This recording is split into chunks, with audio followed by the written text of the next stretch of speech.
আচ্ছা, আপনারা কি পাহাড়ে গিয়ে কখনো আনারস খেয়েছেন?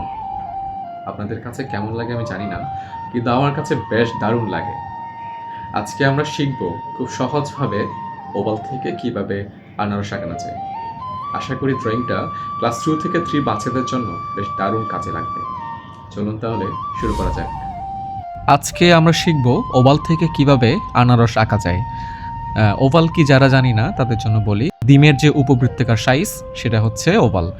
প্রথমে একটু ওভাল আঁকবো। ওভালটি আঁকা শেষ হয়ে গেলে আর এইভাবে আমরা লাইন আঁকবো, তারপরে পাতার কাছ ধরবো।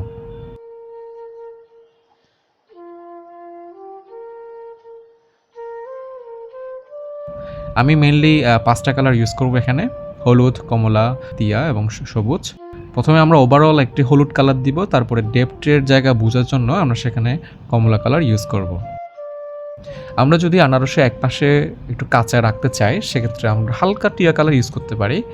এবং আনারসের কাজ শেষে গেলে আমরা এখন পাতার কাজ ধরবো।